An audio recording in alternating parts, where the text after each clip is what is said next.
My dad is trying to force my spoiled stepsister on my trip because he doesn't want to deal with her. I am graduating and my friends and I have already planned a trip to a cabin for the summer before we start college. I have been a babysitter since I was 13, so I have saved up a considerable amount of money. When I was 15, my dad got remarried about a year and a half after my mom passed away. My dad's wife had a 13-year-old daughter, and as soon as we moved in together they started to push her off on me and force us to do everything together. I don't like my stepsister. She's always throwing tantrums if she doesn't get what she wants. She's spoiled to the point that at my 16th birthday she got her own special cake so she wouldn't feel left out, and she also blew out the candles on my cake, and when I complained my dad told me, "It's time to grow up. Being a sister is about sharing things." I told him I didn't have a sister and I guess she overheard and she went on a rampage. The party was ruined. I distanced myself more from them after that. I'm forced to either take her with me to places or stay home with her if I can't take her, or my dad or dad's wife can't watch her or don't want to deal with her.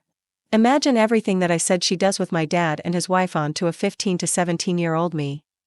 I was forced to take her bowling with me and she would not stop trying to dig her hands in the part where the balls come out, and she tried running down the lane, so I had to take her home and my night was ruined. This happens a lot but they don't care. I have tried to keep this trip a secret from her, but when I was in my room on the phone talking about it over pizza and music, I found out she snuck in and hid in the closet and was eavesdropping. She busted out asking if she could come and I told her no and to get out. She started stomping her feet and she ran out. My friends begged me to not invite her. My dad called me downstairs and asked if she could go because she could use a vacation, and I told him I'm not taking her. They can take her on a vacation but I'm not watching her for almost 3 weeks alone. My dad's wife called me selfish and that my dad was paying for a portion of it anyway, and if Lily doesn't go then I don't get to go. I told her she doesn't get a say in any of this, she's not my mom, and to stop forcing her child on me when she created what she is.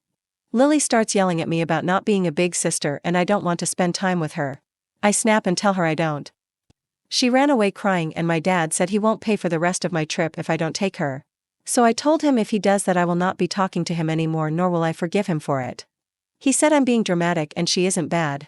So I grabbed a bag and went to my aunt's house, my mom's sister, and told her what happened, and she said she would put up what he took away, and when I go to college, I can stay with her. I told my dad what I was doing and he blew up at me and said I was being a brat and they're my family now and not my aunt. As far as I know, she does not have any disabilities. She's been to doctors and therapy. She's just insanely spoiled, and that's how she's always gotten her way when told no. The first time I met her everyone agreed on Mexican except her, and she was yelling in the car for 10 minutes before she calmed down by her mom appeasing her. Then she goes back on her phone texting. If she does have a disability, then that explains why she acts that way, and I can take it that she can't help it, but I still shouldn't be forced to watch her 24/7. Update. The trip happened and I did not end up taking her like I said I wasn't. From the time that I posted that up until the time that I left, the household was very tense and awkward. I was not speaking to any of them. The only person I had to confide in and talk to was my aunt, and I'm so grateful for her. My dad still thought that I was going to bring her on the trip, and I kept telling him that I am not watching her and she is not coming with me. The morning of the trip we left at like 6 in the morning. When he called me I was already about 5 hours out, so he couldn't do anything. When I got back there was a lot of yelling and crying from me and my dad and his wife. She said that I left them in a tough position and they had to stay home because they couldn't get anyone to watch Lily. My dad and I had a serious talk for hours and he agreed that maybe we need to separate so we can work on our relationship. Which hurt me because I would have liked for him to tell me I can stay in my own home while we do it. But I did end up going to my aunt's house with no issues. My dad and I started family therapy with just the two of us. His wife was pretty upset. He was actually listening to me and was seeing where I was coming from. Right when we were getting good and building a better relationship, I came over for dinner and he asked if we could integrate his wife and Lily into therapy, and I told him that I had no interest in having a relationship with them. She called me a selfish C-word and that I need to be grateful that she let me stay with them after she moved in. I waited for my dad to correct her and he was silent pretty much, so I left and I haven't talked to him in almost a month. He keeps showing me that he will not be on my side. So, to wrap things up, the cabin trip was so much fun. I have never felt so free from a burden. The trip was in June and we were there for almost a month. We extended it. When I was packing for school, my dad came to visit and I guess his wife called and he had to lie about where he was because I guess she doesn't want him to see me.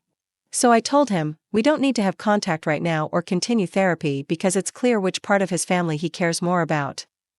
I don't know what's going to become of my dad and right now I don't care. I'm focused on school and studying to become a nurse. I don't want any negativity to ruin this experience, but I'd be lying if I said it doesn't hurt that I don't have a parent to experience this with. My aunt says she is my surrogate mom and to share all my worries and success with her. I am currently in my first week of college and the amount of freedom I feel here is also so new. I am a little overwhelmed, but I am in an honors club. I also am in a creative writing and book club, and the friends I have made are so amazing. I am currently living on campus and I have never been better mentally. I am getting separate therapy to deal with my mom's death because that was never offered to me by my dad. My aunt has truly become a mother figure to me. Being 2 states away from her is really hard, but I can't wait for weekend and holiday visits. Also, another thing is that I'm going to be a godmother. My aunt was told at 22 that she would never be able to have kids, and she is currently 4 months pregnant, and I'm so excited because if anybody is going to be a good mother, I know it's going to be her. When she came to visit and tell me, I think she saw I was a little worried. I told her I am so excited and happy for her and nothing will change that, but she's the only family I have right now and don't want to get left behind like I did at home, and we cried, and she promised me that she was filling in for my mom and she will be there for the rest of my life, whether I like it or not. I am planning the baby shower and I can't wait for the baby to be here. But yeah, that's it. Thank all for checking up on me and giving me encouraging words.